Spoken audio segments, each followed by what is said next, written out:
aí galera, eu sou Apollo Hunter e esse é o canal Super Hero. Nesse vídeo aqui estamos voltando com o grandioso quadro A Triste Origem dos Vilões. Nesse vídeo eu vou contar para vocês a triste origem do Homem-Areia, esse grande vilão aí que temos do Homem-Aranha. Se você gosta desse quadro, não esquece de sapecar o like aqui embaixo e também de se inscrever no canal, porque se a gente tiver bastante curtida e bastante comentários, eu vou trazendo outras origens tristes para vocês, beleza? Mas é isso, assista esse vídeo até o final, porque a história já vai começar. A história começa sendo contada pelo William Becker. Ele relembra um momento muito marcante de sua infância. Vemos ele, quando ainda muito menino, alguém muito jovem, brincando de fazer castelo de areia em uma praia. Existem certos momentos que marcam de forma significativa a nossa vida, como se deixassem fotos bem nítidas em nossa cabeça. Esse dia na praia de Coney Island foi um desses momentos para o nosso garoto William Becker. Isso porque sua mãe quase nunca o levava à praia. Aliás, não costumava levá-lo para lugar nenhum. Ela era trabalhadora e fazia o serviço de faxineira para outras pessoas. Ela era uma mulher que se esforçava ao máximo para sustentar seu filho, ainda mais depois que o seu marido os abandonou e foi embora. O desamparo do pai foi algo que mexeu muito com o jovem Becker. Naquele dia que estava na praia com sua mãe, seu maior desejo era que seu pai ausente estivesse junto com eles, mas não estava. Enfim, assim que o garoto terminou de construir seu castelo de areia, ele correu até a sua mãe para chamá-la para ver a sua obra de arte. Porém, por mais que ele a chamava, ela não respondia. Não, infelizmente a mulher não estava morta naquele momento.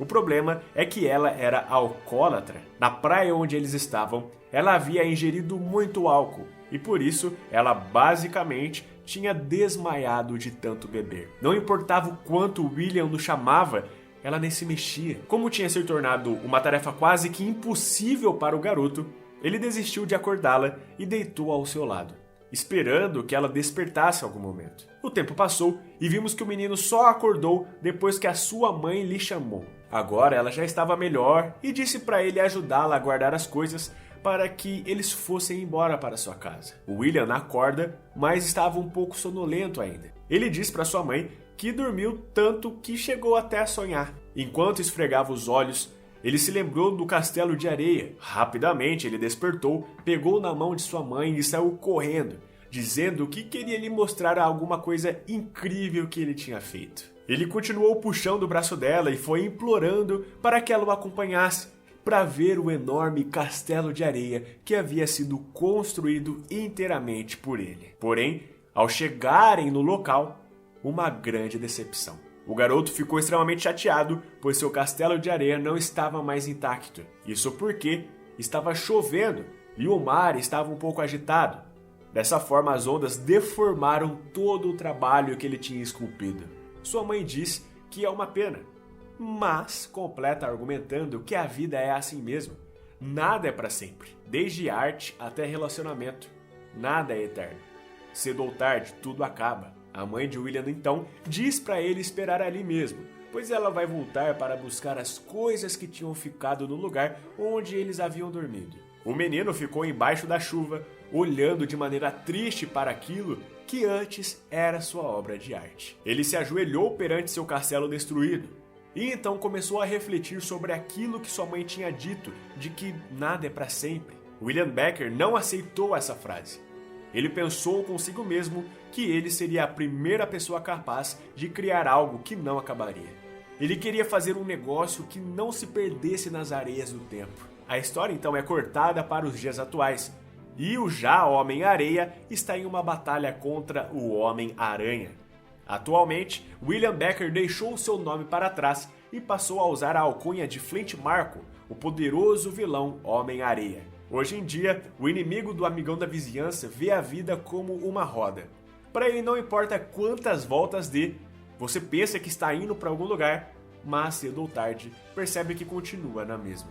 No seu caso, o Homem-Aranha sempre está lá para destruir os seus planos. Ele odeia o Cabeça de Teia.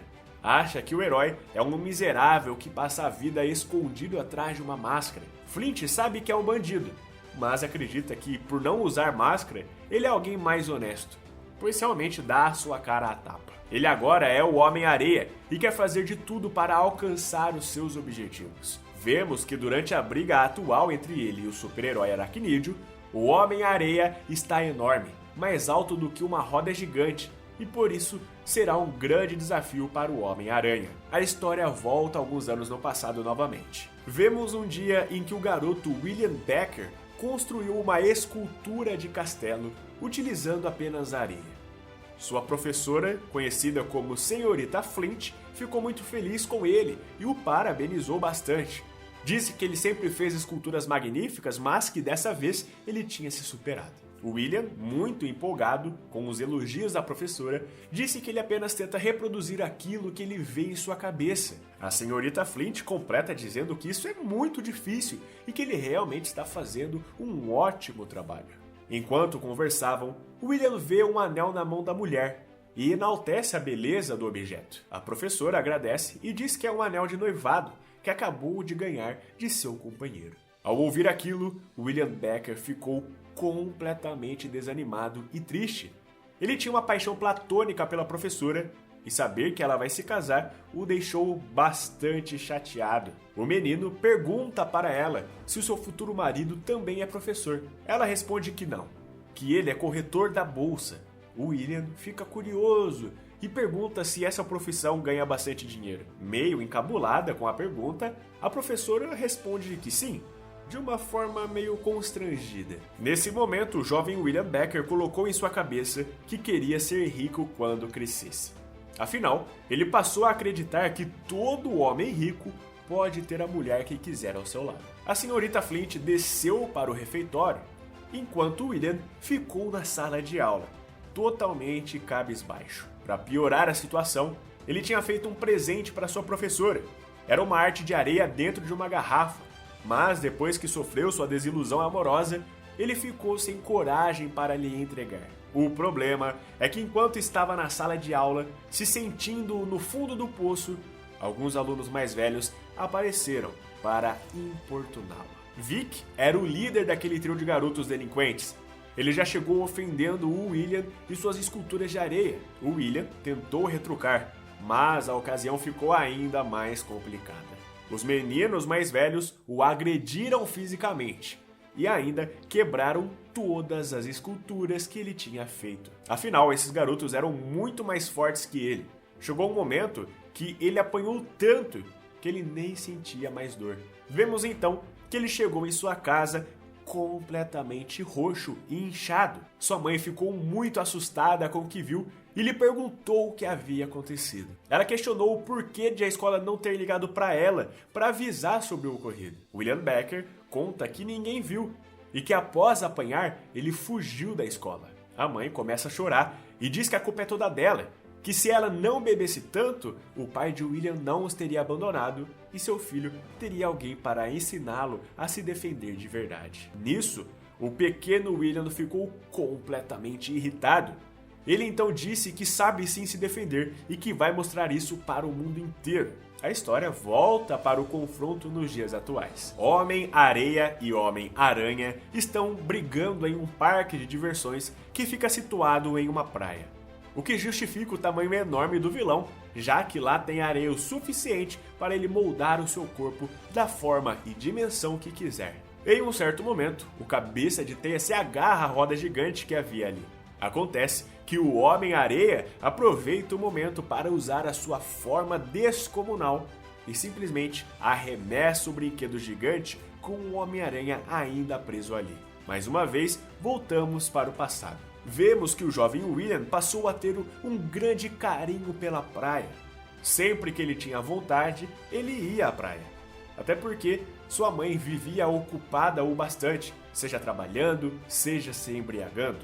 Dessa forma, ela acabava deixando seu filho um pouco de lado, fazendo com que o garoto tivesse uma liberdade nesse sentido de fazer o que queria. Então, quando dava na telha, o menino ia para a praia. Lá ele construía seus castelos de areia e ficava observando o mar.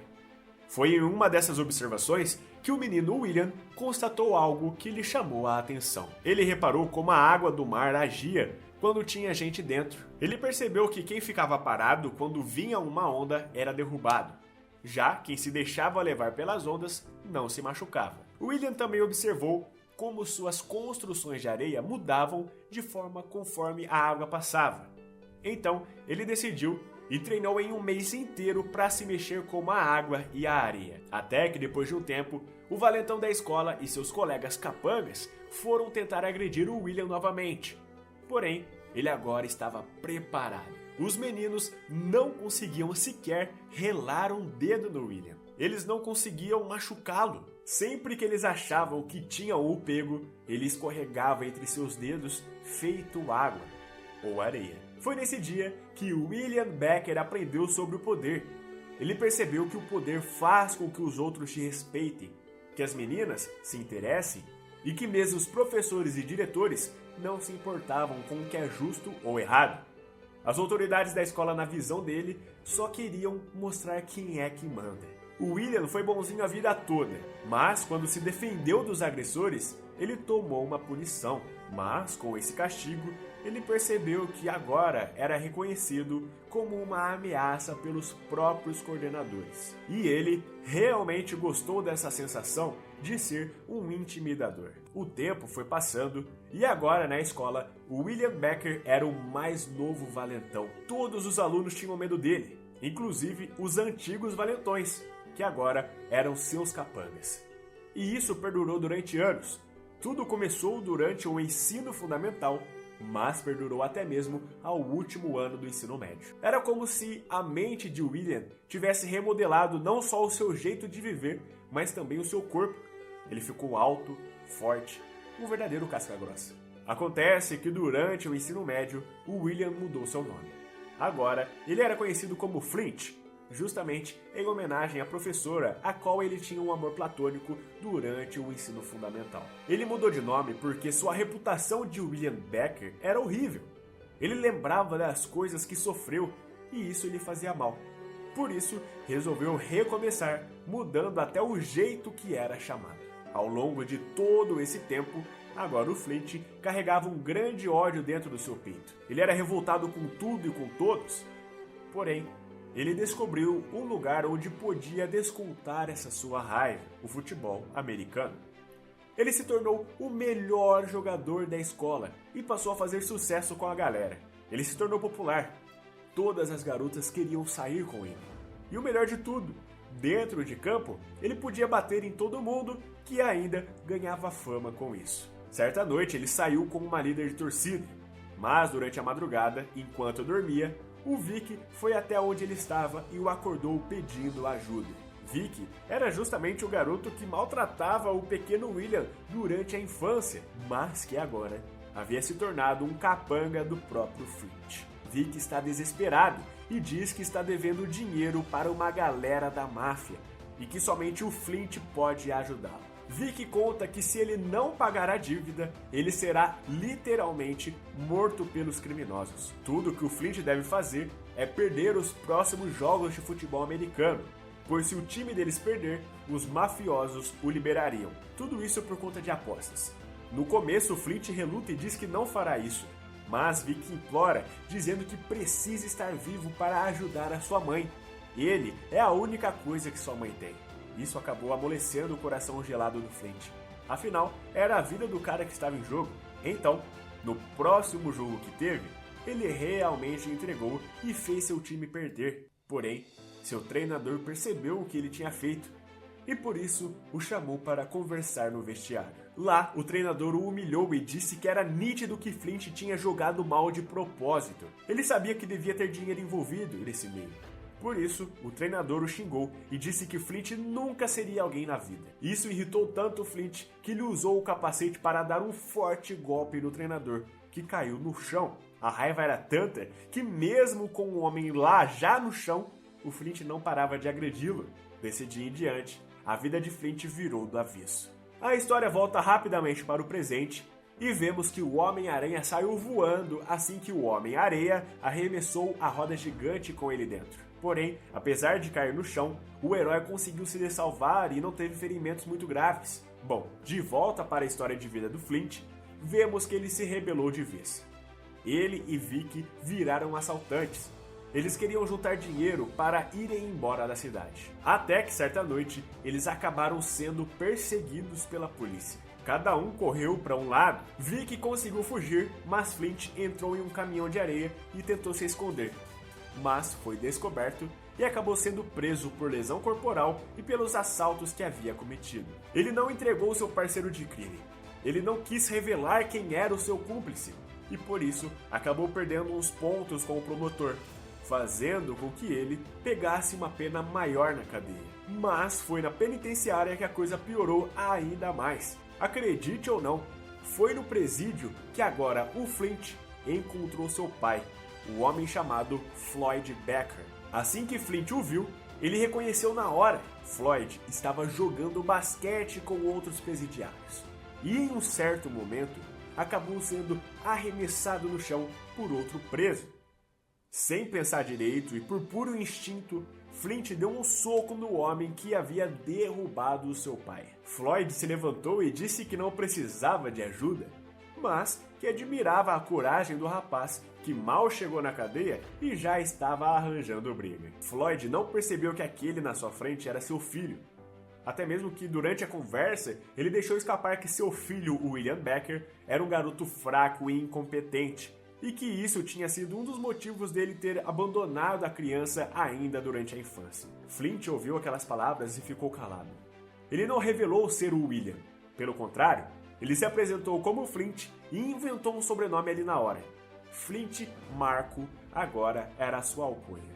O tempo foi passando e agora o Flint Marco saía e voltava para a prisão constantemente. Ele pagava sua pena, mas em liberdade cometia outros crimes, por isso retornava para a cadeia. Para ele, o lado positivo de estar na penitenciária era poder passar um tempo ao lado de seu pai, mesmo Floyd não fazendo ideia de que aquele era seu filho. O problema é que certa vez, quando Flint Marco voltou para a prisão, seu pai não estava mais lá. Ele tinha cumprido sua sentença e já havia sido liberado. Então, em uma noite, Flint decidiu fugir da cadeia para tentar reencontrar o seu pai. Mas foi nessa noite que aconteceu algo que mudaria sua vida para sempre. Durante sua fuga, os policiais o perseguiram e ele fugiu até o estado da Geórgia. Só que lá, o impossível aconteceu. Flint Marco fez parte de um acidente. Um reator nuclear foi detonado perto dele. E o lixo radioativo se misturou com a areia. E no que parecia ser a coisa mais improvável do mundo, seu corpo se tornou pura areia. Com essa sua nova condição, ele percebeu que poderia fazer de tudo. Feliz com seus poderes, ele procurou seu amigo Vic e sua namorada Mercy, aquela líder de torcida que ele tinha conhecido durante o ensino médio. Os dois estavam namorando desde aquele tempo. Ela esperava ele enquanto ele estava preso. Assim que ele saía, eles ficavam juntos novamente. Enquanto ele era preso novamente, ela ficava esperando. Porém, dessa vez, quando entrou na casa do Vic, ele descobriu que seu amigo e sua namorada estavam lhe traindo. Ao ver aquela cena, ele se tomou inteiro por completo ódio. Ele quase os matou, mas agora ele era o Homem-Areia e percebeu que não valeria a pena, pois esses dois eram nada comparados ao mundo que ele conseguiria conquistar com seus novos poderes. O tempo se passou e Flint Marco agora, com o codinome de Homem-Areia, se tornou um criminoso de alto nível. Até que em um de seus roubos, ele enfrentou pela primeira vez o Homem-Aranha. O herói conseguiu derrotá-lo, mas Flint apenas deixou fluir. Ele foi levado pela mesma cadeia de antes e mais uma vez encontrou seu pai, que tinha sido preso novamente também. Com seus poderes, Flint Marco ajudou seu pai a fugir da prisão. Flint tinha um esconderijo em Coney Island, perto da praia. Ele levou seu pai até lá. Depois de algumas horas, quando as coisas se acalmaram, Floyd Becker questionou por que Flint teve todo esse esforço de tirá-lo da prisão. Porém, quando foi revelar a verdade sobre o parentesco entre eles dois, o Homem-Aranha apareceu. O amigão da vizinhança confessa que, quando descobriu que o Homem-Areia tinha fugido da prisão, ele o procurou em todos os lugares e finalmente o achou. Nesse meio tempo, começou a chover e os dois começaram a brigar. Enquanto lutava contra o Homem-Aranha, o Flint pensou e chegou na conclusão que, se o seu pai tivesse cuidado dele durante a infância de uma boa maneira, ele poderia ter seguido um outro caminho. Descobrimos então que rolou uma tragédia nesse tempo. Quando os dois começaram a lutar, o Homem-Areia pegou um carrinho de montanha-russa e arremessou contra o Homem-Aranha. Mas o carrinho voou longe e acertou diretamente o Floyd Becker. Flint não conseguia acreditar no que tinha acabado de acontecer. Justo quando ele achou que as coisas iriam se acertar, seu pai sofreu um acidente trágico e provavelmente estava morto agora. E o pior de tudo, era culpa dele. Nesse momento, Flint teve um surto de raiva e culpou o Homem-Aranha por esse acontecimento. Por isso, ele usou a areia da praia para ficar enorme. Então, ele pegou a roda gigante e arrancou de seu lugar, arremessando para longe com o Homem-Aranha em cima dela. Sim, é aqui que chegamos no ponto atual da nossa história. Completamente irado, o Homem-Areia pegou novamente a roda gigante em suas mãos. Porém, nesse instante, um raio acertou o metal que dissipou a energia no corpo do vilão, fazendo com que ele desmoronasse e desaparecesse. Acontece que descobrimos que Floyd Becker não estava morto. O Homem-Aranha tinha percebido que o carrinho de montanha-russa iria atingi-lo e improvisou um colchão de areia de uma forma muito rápida, que amorteceu o impacto e fez o homem sobreviver. Foi algo tão rápido que no meio da confusão o Homem-Aranha nem percebeu que o Homem-Aranha tinha feito isso. Enfim, agora o Homem-Aranha tenta conversar com o homem para interrogá-lo sobre o Homem-Areia. Porém, Floyd Becker mentiu, dizendo que não conhecia aquele cara. Ele disse que só tinha pedido uma informação. O amigão da vizinhança não acreditou muito, mas deixou o homem seguir seu caminho. Dias depois, vemos o Homem-Areia em uma praia. Ele fez seu corpo virar um grande castelo de areia, somente para assustar um garotinho que se aproximou e viu que tinha uma escultura bizarra do Homem-Areia atacando o amigão da vizinhança. A história termina com Flint Marko dizendo que quer fazer algo que vai marcar a sua passagem no planeta Terra. Ele quer fazer uma coisa que vai durar para sempre. Ele quer matar o Homem-Aranha. E é isso, galera. Eu espero que vocês tenham gostado do conteúdo desse vídeo. Não esquece de sapecar o like aqui embaixo, porque isso ajuda bastante e me incentiva a continuar trazendo mais vídeos desse quadro. Muito obrigado pelo enorme carinho de vocês, galera. Um forte abraço e até mais.